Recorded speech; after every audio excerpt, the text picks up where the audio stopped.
Cher frère Matmati, salam alaikum. Alaykoum salam wa rahmatullahi wa barakatuh. J'espère que tu vas bien. Ça va toi? Ça va, alhamdoulilah.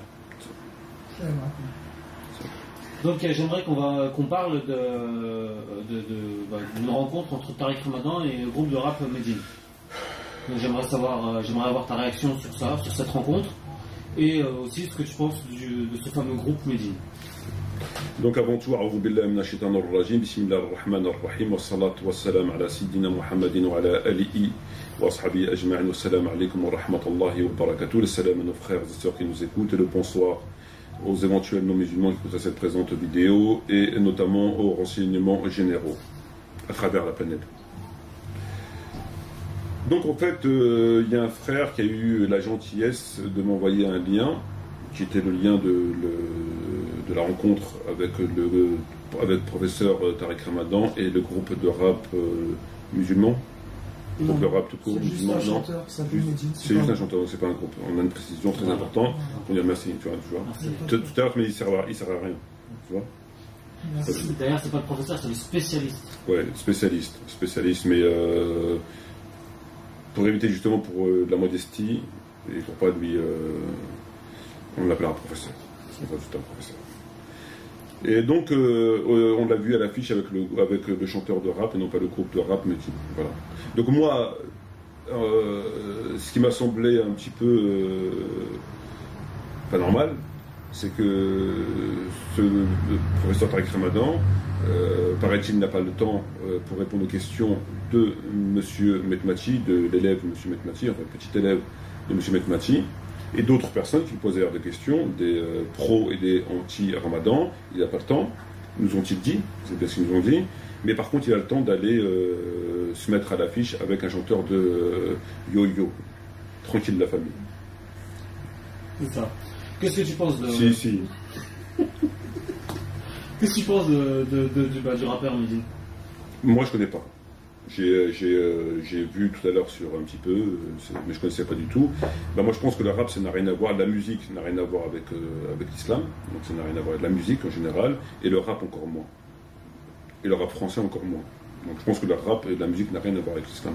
C'est des choses qui sont complètement opposées, mais vraiment opposées. Je vais en profiter pour te poser maintenant la question que je voulais te poser plus tard. Qu'est-ce que tu penses de la musique en islam?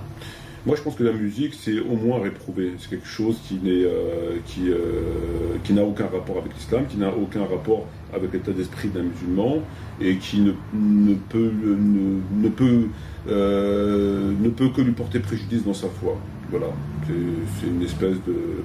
Ça l'attire vers d'autres horizons qui ne sont pas forcément ceux que le musulman recherche, la vocation qu'il a à la recherche de Dieu. Voilà. Donc moi, je pense que c'est pas une bonne chose. Sans parler bien sûr de l'interdit, parce que l'interdit c'est quelque chose qui c'est un terme qui est assez important, puisqu'il engendre forcément la punition d'Allah. C'est quelque chose, donc sans parler d'interdit. Je laisse les savants répondre à cette question. D'accord. Donc pour toi, ce que tu m'as dit, c'est que ça n'a au moins rien à voir avec l'islam. Ah, non, ça n'a rien à voir avec l'islam. D'accord, ça n'a rien à voir avec l'islam. Et le nom, le choix du nom? Le choix du nom, je pense que c'est marketing. Je pense que c'est pour toucher la fibre religieuse chez les gens de confession arabo-musulman qui ne connaissent pas bien la religion. Donc c'est ce que font, ils le font souvent. Medine, avec du prophète, avec du rap, on ne voit pas très bien le rapport. Hein, je ne sais pas si le prophète aurait accepté qu'un groupe de rap, enfin un chanteur de rap porte, je ne pense pas. Lorsque tu vois les rappeurs qui ne sont pas musulmans, comme les différents groupes de rap qui parlent des banlieues, etc., c'est pareil, hein, c'est exactement la même chose. Donc on parle des banlieues, de la misère des banlieues, de la délinquance, etc. Et eux, à côté de ça, qu'est-ce qu'ils font? C'est qu'ils s'en mettent plein des poches, qui roulent en grosse voiture, etc. Et que les jeunes, eux, ils ont quoi? Ils ont rien. Ils se retrouvent en prison, ils se retrouvent dans la misère, ils se retrouvent encore avec plus de précarité, parce que ça les incite. Lorsque tu vois le cas, pour revenir aux questions islamiques, sur Mecca-Cola, par un certain Makloufi, quelque chose comme ça, Mecca-Cola, donc il donne son nom d'une boisson, mec, à une boisson, qui est d'ailleurs infecte, et en plus, au-delà de ça, c'est qu'il nous demandait de boire intelligent, et qui reversait 10% aux Palestiniens à travers des fournitures scolaires. Là, quand tu réfléchis sur tout ça, tu te rends compte que c'est inconsistant.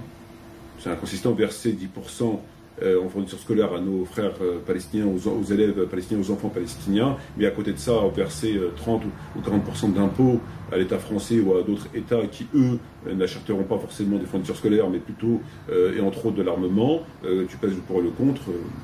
Je veux dire, c'est plus négatif que positif. Mais c'est marketing. On se sert de termes religieux pour toucher de la fibre patriotique, la fibre religieuse, tout simplement. Ça devient de plus en plus fréquent. Et je pense même que ça fait partie des signes avant-coureurs de la fin des temps. D'accord. Pour revenir à Medine, c'est pas tout simplement une conviction, de la conviction, de la foi. Non, enfin, son choix personnel de s'appeler Medine. Peut-être qu'il est ignorant et qu'il n'aurait pas dû, mais venant de lui, c'est peut-être juste un choix personnel. Donc c'est une conviction. Un choix personnel de quoi? Enfin, d'afficher sa conviction musulmane, de s'appeler Medine. C'est pas forcément du marketing. D'afficher sa conviction musulmane, s'appeler Medine. Parce qu'il faut qu'il l'affiche. Il l'affiche bien avec sa barbe, avec son prénom. Tu peux pas te permettre. Tu peux pas te permettre, quand tu sors du cadre de la religion, à travers différents sujets, à travers différentes activités, de porter une étiquette religieuse. Tu ne peux pas te permettre. C'est comme si une femme, une demoiselle portait le hijab et elle mettait une mini-jupe. C'est comme si quelqu'un portait une barbe et avec une apparence musulman et faisait des trucs bizarres. Tu ne peux pas te permettre. Donc le rap, la musique n'a rien à voir avec l'islam. Donc il faut laisser, à ce moment-là, il faut laisser l'islam tranquille. Ça n'a aucun rapport. Voilà. Donc il faut pas. Ce mélange des genres, il est négatif. Ça n'a aucun rapport. C'est tout. Ça n'a aucun rapport. J'ai encore insisté, entre guillemets, mais c'est un moyen d'expression que les jeunes ont aujourd'hui, le rap. Donc pourquoi pas leur faire passer un message comme ça, s'ils l'écoutent? Parce que on ne peut pas se permettre de faire passer, de véhiculer l'islam à travers n'importe quel support. Dans ces cas-là, on peut faire beaucoup de choses et on va dire c'est pour faire passer un message. Pour que ton support il soit accepté, il soit toléré, il faut qu'il soit au moins, il ne soit pas en contradiction avec les textes. Or, la musique est en contradiction avec les textes. Donc, tu ne peux pas accepter de ce support-là. C'est un support qui n'est pas accepté dans la religion. Les gens ont besoin d'un islam, et non seulement d'un islam, mais d'un islam vrai, d'un islam authentique, pas d'un islam où tu fais de la musique et tu cries, et tu parles de Guantanamo, etc. Ça apporte quoi, ça, à la jeunesse musulmane? Que ça apporte quoi? Il y a quoi de scientifique là-dedans? C'est quoi? C'est uniquement faire naître en eux une espèce de réaction révolutionnaire qui s'éteindra quelques minutes après, lorsqu'ils seront revenus à la réalité. Voilà, c'est tout.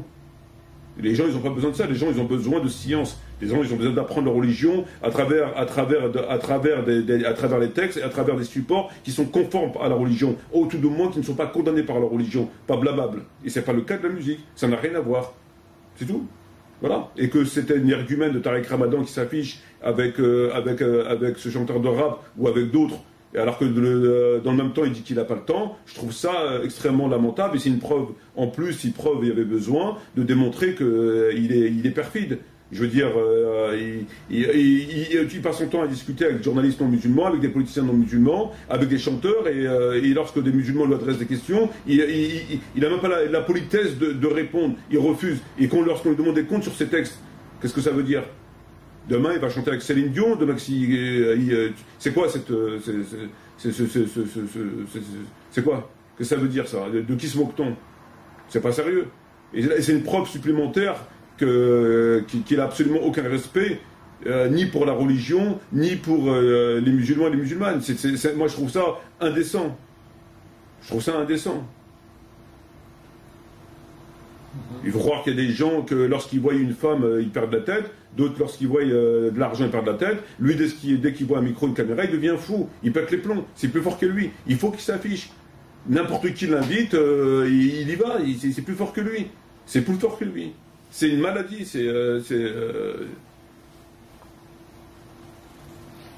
Mais c'est très bien. Les gens voient. Les gens se rendent compte. C'est très bien. Mais en fait, M. Tariq Ramadan ratisse large, quoi. Dès qu'il y a une caméra, dès qu'il y a un micro, il est là. Que ce soit je sais pas, il est là, voilà. Dès qu'on parle de près ou de loin de l'islam... Et dès qu'on parle de près ou de loin de l'islam, il n'est plus là. Voilà. Moi, sincèrement, je trouve ça indécent. Vraiment. Mais c'est tant mieux, encore une fois, c'est tant mieux. C'est tant mieux, les gens comme ça, ils voient à qui ils ont affaire. Je vais te poser deux questions dans la même. Un, tu as l'air vraiment révolté par ça. Et deux, elle est où l'utilité de faire une vidéo sur ça? Parce que c'est insignifiant, c'est pas vraiment important. Je sais pas, est-ce que tu as le pouvoir suprême de discerner ce qui est important de ce qui ne l'est pas? Non. As-tu reçu une prophétie quelconque, aujourd'hui, hier, la semaine dernière, qui te permet de venir à moi et de me dire ce n'est pas utile? Non. Est-ce que tu as... non, tu l'as pas. Non. Donc tu me permettras de ne pas être d'accord avec toi et d'estimer que ça a une utilité. C'est pas forcément utile, mais ça a une utilité. Et c'est pourquoi je décide de réaliser cette vidéo. D'accord. Voilà, tout simplement. Je pense que les gens ont besoin de prendre connaissance de ce sujet. Que monsieur s'affiche avec des chanteurs de rap, yo yo yo, et de l'autre côté... Mais ça mérite la révolte que tu as là? Oui, parce que c'est un révélateur, une fois de plus, de la perfidie, de la fourberie de cet individu. C'est révélateur. C'est révélateur.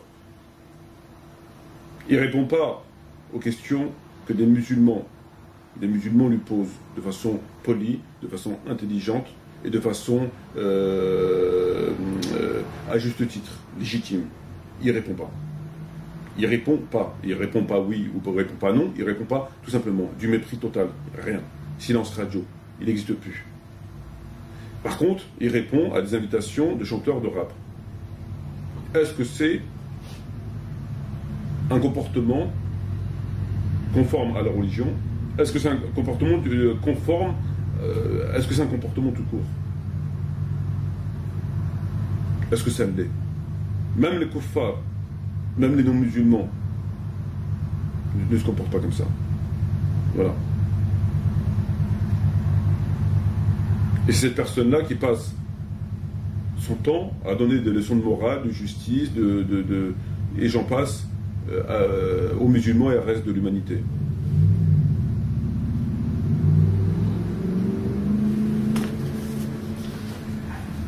Ok, une question? Non, c'est pas une question, c'est un constat. Ça me rappelle une parole prophétique où le prophète disait qu'il viendra un temps où notre religion deviendra un commerce. Ma foi. Ça fait longtemps déjà ça. Ça c'est déjà. Oui, depuis on a. Ça fait ce Ramadan, Mehdi. Ouais, ben voilà. Donc. Je n'ai pas d'autres questions. Tu trouves ça normal? Tu trouves ça. Ben non. Non. Dès qu'il voit, comme tu l'as dit, dès qu'il voit un micro, il pète les plombs. Faut qu'il vienne, faut qu'il aille voir ce qui se passe. Faut qu'on voie sa tête, faut qu'on entende parler de lui. Voilà. Il doit être tous les jours sur quelque part, sur un support.